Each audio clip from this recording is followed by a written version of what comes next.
So when we checked for binomial, our four letters were B-I-what-S? B-I-N-S. So it was bins. Today we're learning geometric, which is going to be bits. So the only thing that changes is that third letter. So go ahead and fill in B-I and S.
So the majority of the scenarios still set up the same. Still binomial. It's either only two or reduced to two outcomes.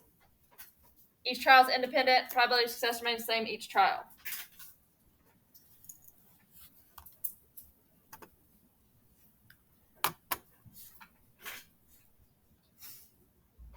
And I just wrote those down word for word the same way I wrote it yesterday. Now, back to our homework. For 74, A was binomial. What was wrong with B? There wasn't a fixed number of trials. Well, that's not what we want anymore. So what did we check for here instead of a fixed number of trials? What was the point of what we were doing? So in B here, what were we doing instead of just counting the number of trials? When did we stop? After the first what? After the first success. So that's the difference between geometric and binomial. Binomial is I know how many I'm doing it. I'm checking for a certain number of successes. Geometric is I am counting the number of trials until my first success.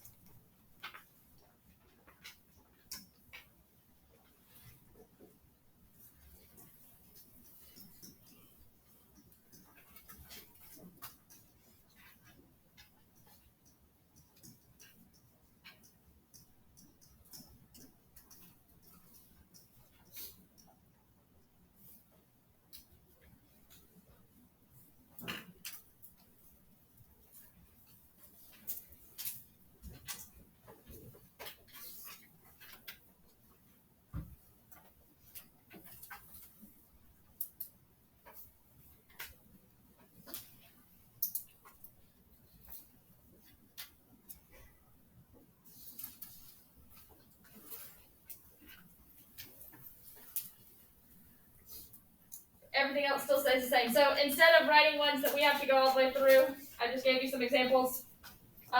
Roll a pair of dice until you get doubles, which is the majority of skunk. Would it be more of a geometric scenario or a binomial scenario? What skunk do? When like you had the different letters and you stood up or sat down. Oh, yeah. Is that would you better explain that game as binomial or as geometric? Geometric, because when does it stop? When I roll a one? I mean, technically, if everybody sat down, that would work too, but it's better explained to me geometric there. Attempt a three-point shot until you make one. I hate that example. I hate anything with skill involved. Whatever. Placing a $1 bet in roulette until you win. So, like, these are definitely independent. I don't love that one because it's not. should take it off because I complain about it every time. Okay, so we're going to think through the process of what's actually going on. So this is an example of the geometric. What is the probability that the first time I roll a 3 is the 5th time that I roll it? So, words, not numbers. What does that mean that I got on my first roll? Not a 3. What does that mean I got on my second roll? Not a 3. When do I finally get a 3? On roll 5.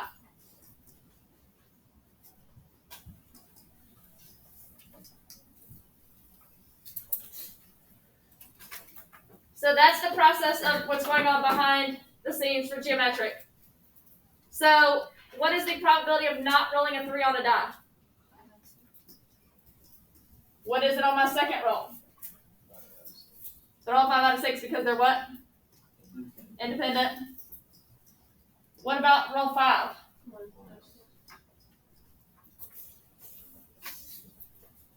So this is saying I got not a 3 on my first roll, and not a 3 on my second roll, and not a 3 on my third roll, and this, and this. Well, mathematically, what does and mean to do?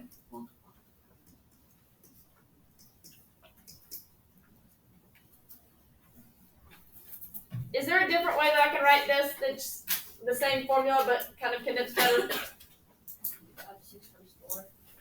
5, 6. Not times 4, but you're saying that, but to the 4th. Times 1, 6.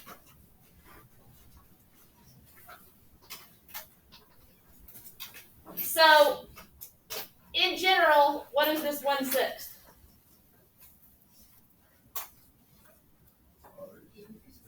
Our probability of success, which means this is probability of failure, or 1 minus probability of success. So what is this? Sorry, I'm trying to do better. This is probability of success. This is probability of failure, or 1 minus probability of success. So what is this? How many times I failed, which is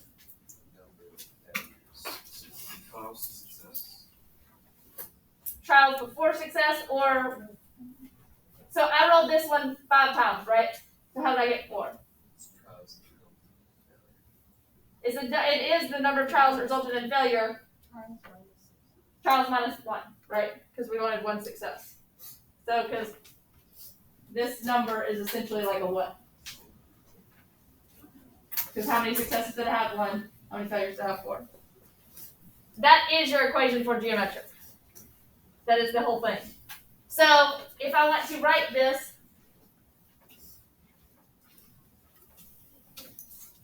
what can I write as this part?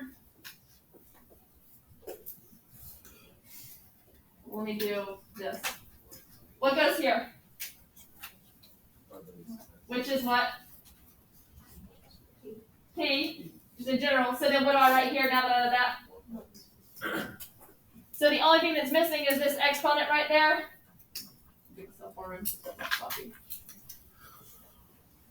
If they're saying it's on the nth trial, that's n minus 1. But that's only if it's asking for 1 success. Geometric is always until your first success, so it's going to be that one. Yes, but yes, it's always the same. So I like writing probability of failure. Like this is, I'm just writing this out in words. And you said this number up here is actually the what? Like if I wrote in words, what goes up here? Numbers for success. Numbers for success or number of failures, whichever way you want to write it. And then times probability of success. Because we want exactly 1 success. What does that say? It's supposed to be this part, number of failures.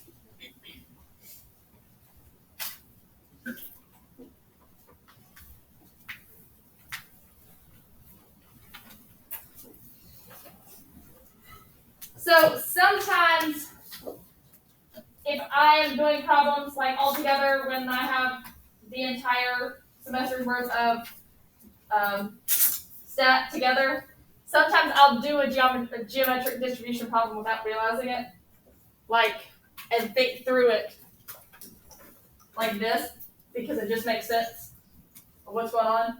Whereas binomial, you're not going to be like, oh, it makes sense that I would have done introduce whatever and so forth. So sometimes at the end of the year when we're not dealing with just one chapter, sometimes you're going to do geometric and not even realize you did it. Just like before, if it's equal, what button do I use? PDF. It's less than or equal to, I use CDF. So that works the same. It's just now we're using the geometric one instead of the binomial one. So for this whole section, we're dealing with the same kind of problem. So let's write our stuff out to the side. So our stuff out to the side for yesterday, what was the very first thing I needed to write? Okay, so now instead I'm going to write geometric.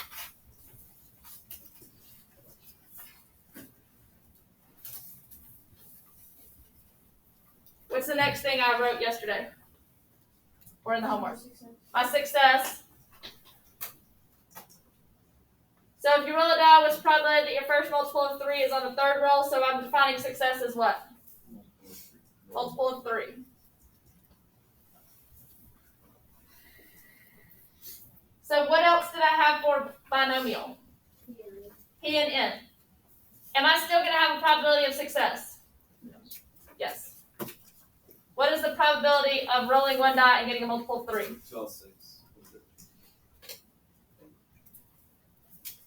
Because you could roll a 3 or 6. Mm-hmm. Because you can have a 3 or a 6. And then, so my other two things I end up having for binomial are an N and an X, right? You're only going to have one thing for geometric, which is whatever roll it was on. So this is all of the off the side stuff that I write for geometric. This is not something that I would count off for, but I had a professor use this and I really liked that he did it. He always uses this as geometric, or this as binomial, and then this as geometric to differentiate. Like when you're looking at my work, you can see which one's which. If you write P of X for every single problem, I don't care. But it's easier for people who are looking at it to differentiate. I always use Y if I'm going geometric. So now, what do I write there? No, you need your T. Your what? Your T instead of N. So I'm just putting my number that goes like when I do. Just on the side. Or something. You don't have anything other than these three because you only go like it would be until one success, and that's what it means to be geometric. So I have one variable less. All right, so I'm going until what am I going to write here? When do I want my success to be? So what do I write here? I want it exactly on the third. So let's write it out, the equation, the way your work would be if you didn't use the calculator. So what is my probability of failure? What? How many failures did I want? What is my probability of success? And implied, how many did I want? 1, but I don't need to write that. You don't need to type that in because your calculator does this for you. So are we using CDF or PDF? So because of that, we're using PDF.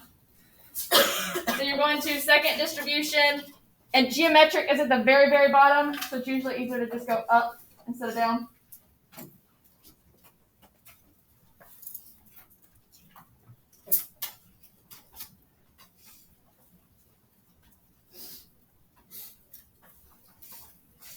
So geometric PDF, and it only asks you for two things. What's the first thing it asks you for? P, and then it asks you for X value. So you're plugging in 1/3, 3, and you get what?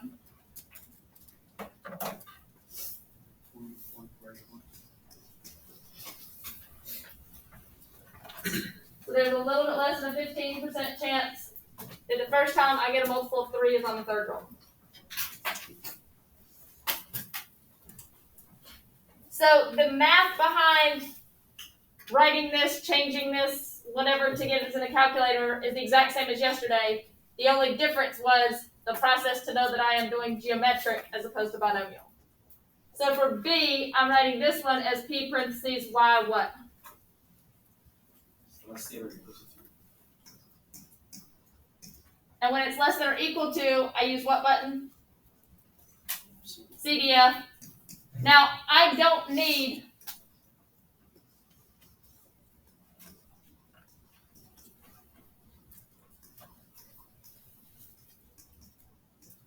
you don't have to write this, but I want you to see that plugged in. So just like for binomial, they might give you an answer choice on multiple choice that are written out as the number plugged in the equation. But here I would just go straight to CDF and you get what is your answer. 703.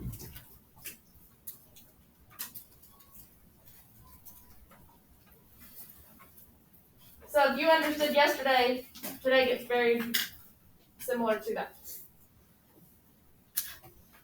And then for my last one, P parentheses what? Twice. Sorry. Greater than 3. So just like yesterday, if it's greater than 3, what do I really want? And I have to do 1. probability that y is said less than or equal to what?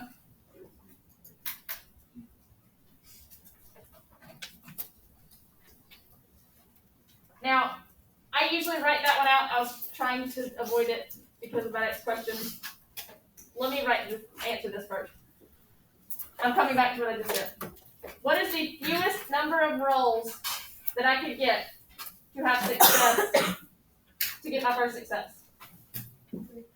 What's the fewest number of times I could do something to get my first success?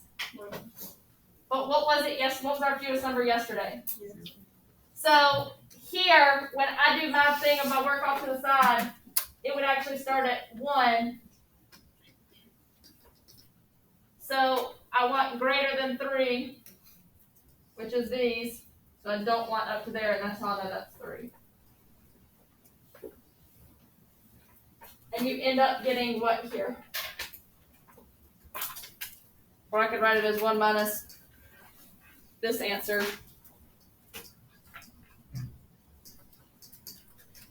Which gives you what? 22,963.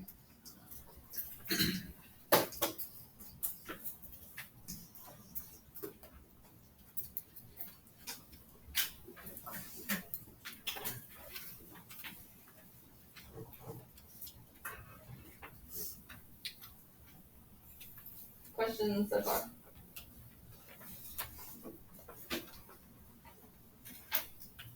Alright, so from where I wrote right here, what's the fewest number of rolls we could have to get our first star? This is the same, I'm using the same scenario from yesterday where it's 7-sided die, 3 upper stars. So what is the highest number of rolls that I could have to get my first star?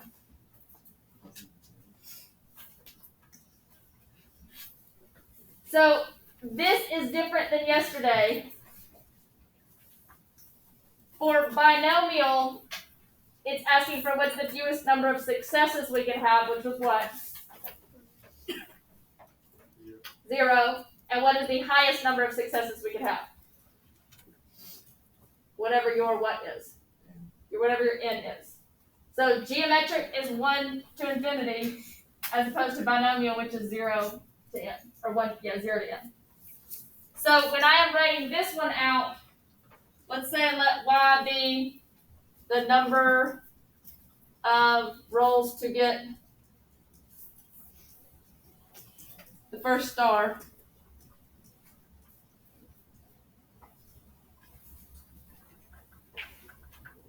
So I've got y, I've got p of y. Where do I start right here?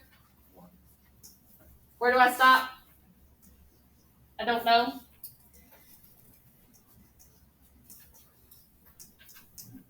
So you write that it keeps going.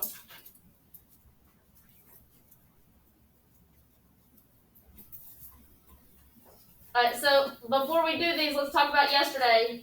yesterday's, where did it, so exact same scenario, so 7-sided die, 3 of them are star. Yesterday's binomial, I told you that I rolled it 7 times. So where did my graph yesterday peak? 3, because y'all told me this and I wrote it out yesterday. Our n was 7.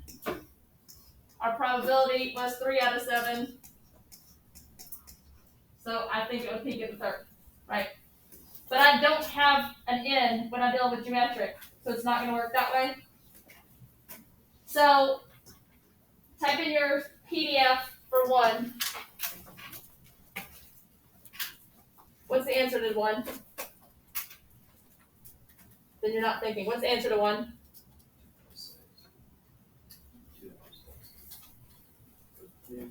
3 out of 7. Wow. We had 0 failures and 1 success. What is it as a decimal? What's 3 out of 7 as a decimal? 428.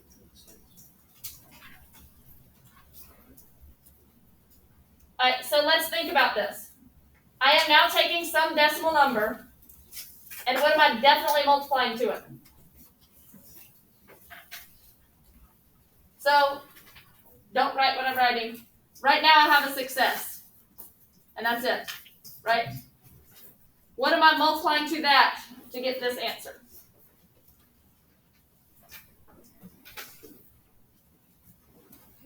Here I had a success, right? Here I have a what and then a what? A failure, then a success. So I'm multiplying a probability of failure to it, right? A probability has to be a what kind of number? A number between 0 and 1. Well, if we have a success and a failure, it's not 0 and it's not 1. So if I'm multiplying something by something less than 1, what's going to happen to it? If I'm literally taking a fraction of a number, what's going to happen to it? It's going to get smaller. So is that ever going to change here? Because I'm going to continue adding another probability, another probability, another probability.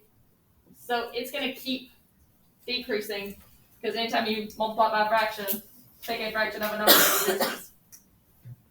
So what do you get for 2?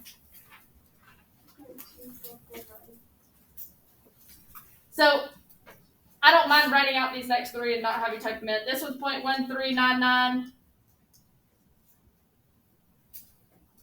0.0, it ends up rounding to 0800, and 0.0457.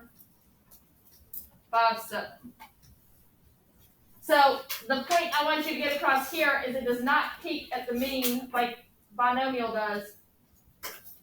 This one, instead, what's the shape of it always going to be?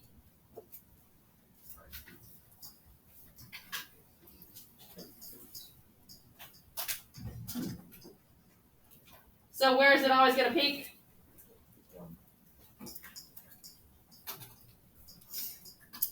It's always going to peak where it starts, because that's at every point I multiply it by a fraction. So where it starts is the tallest it's going to be.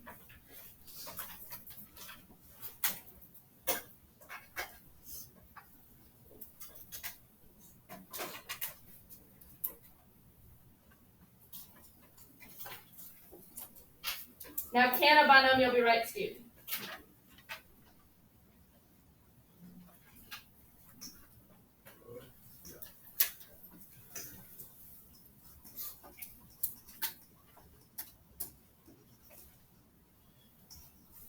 So say I'm dealing with binomial. I'm rolling it out 6 times. What is my n? What is my probability?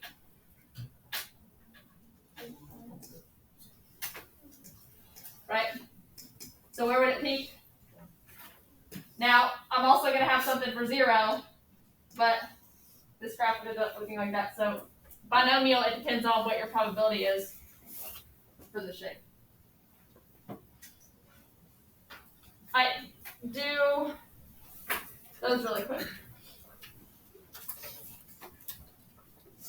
Oh wait, no, I want to do these together. This is just really easy because we've already written everything out. So this one is geometric.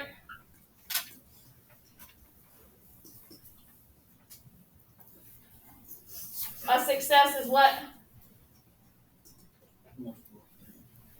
Multiple of 3.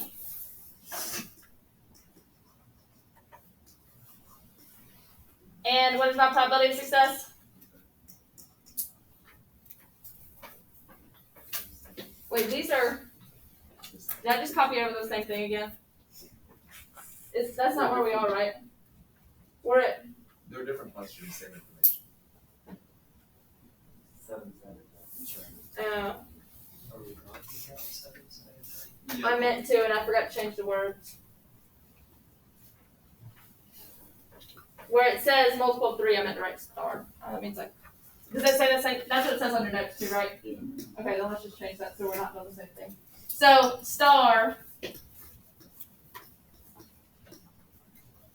I at least like 2 days going there, I didn't mess up something or not. What's my probability of success now?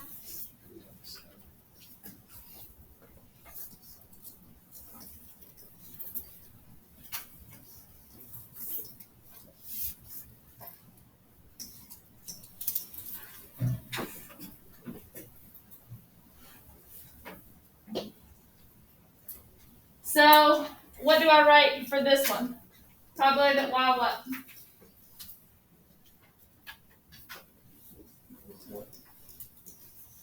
Don't type anything in your calculator. What's the answer? Why do I know that? Because we've got the whole chart filled out right here. So it's just saying, what is this answer? What do I write here?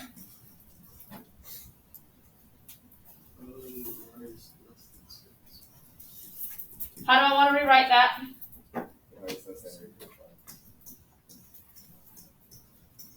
And just making sure everybody's on the same page. Why do I choose to rewrite something the exact same thing?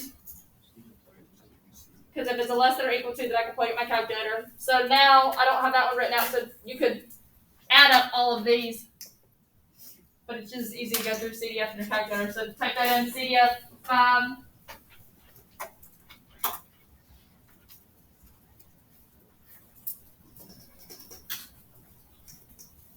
And you get what? 193.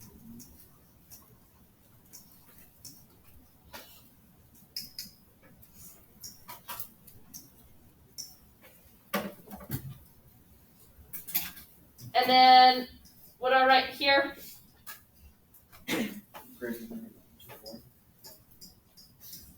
So I've got 1, 2, 3, 4, 5, 6, dot, dot, dot. I don't know how far. So which ones do I want to? Less than or equal to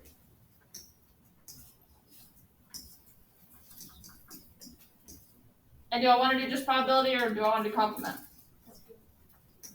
And that's why if I mark it out, I want complement. That's kind of why, part of why I choose to do that.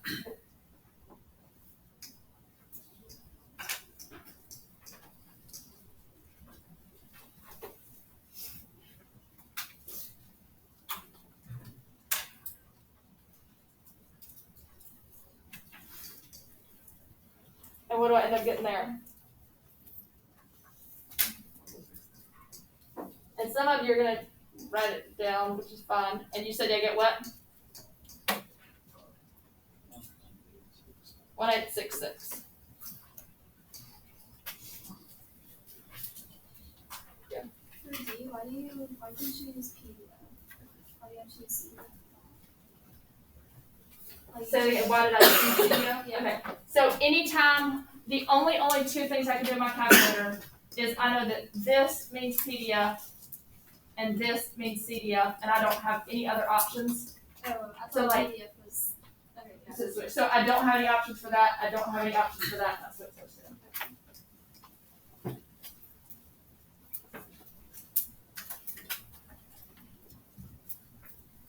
I want you guys to do example 3. This part and A through D, all of those.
Why does this work if I have 3 different color marbles?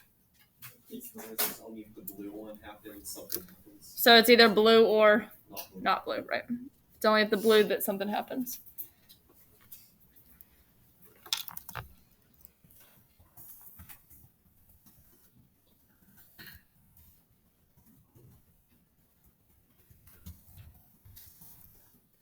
And in your explanation, I don't care if you write reduce to or you just write 2 outcomes, that's fine.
What's probability of success here?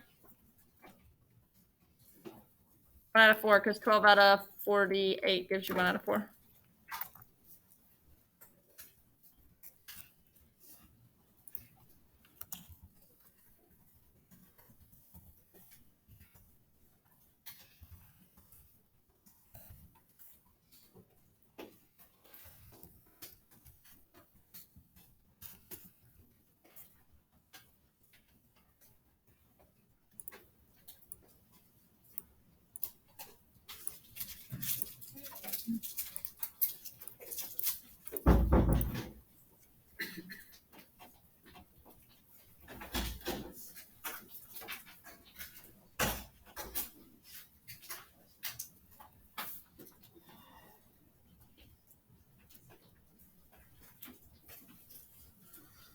Binomial reduced to 2 outcomes, blue or not blue. Independent, each marble selected is independent. We're counting number of trials until our first blue. And probability of success is the same. Probability of blue is 1/4 for each marble drawn.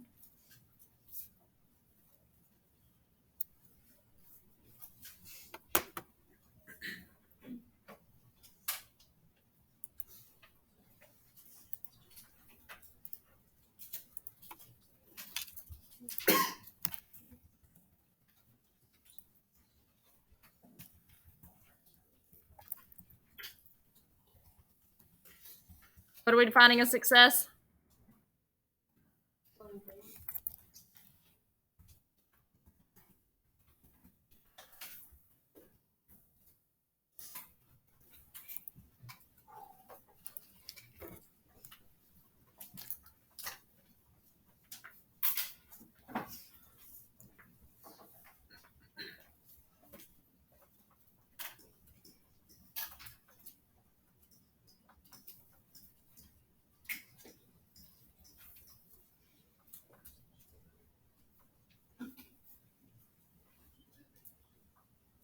What's my inequality symbol for at least?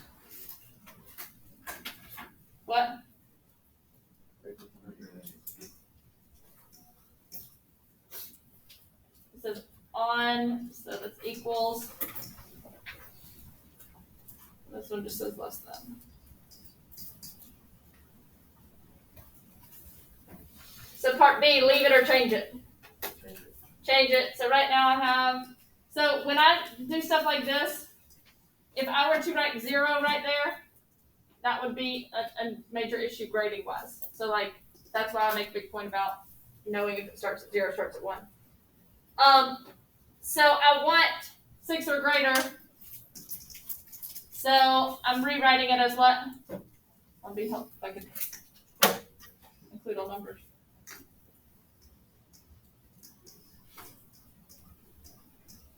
So I'll rewrite it as what? 1 by 6.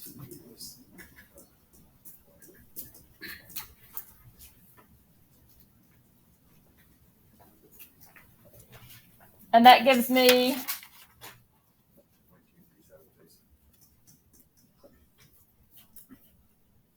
7.3, is that right?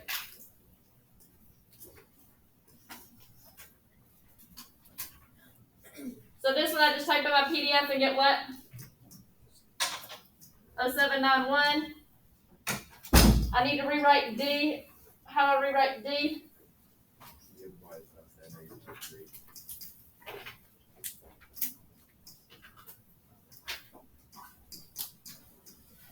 Alright, I'm going the wrong one. Less than.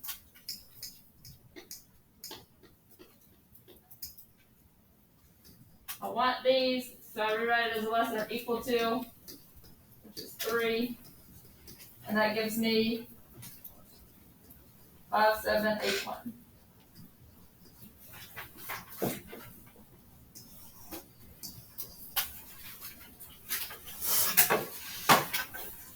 Questions on that?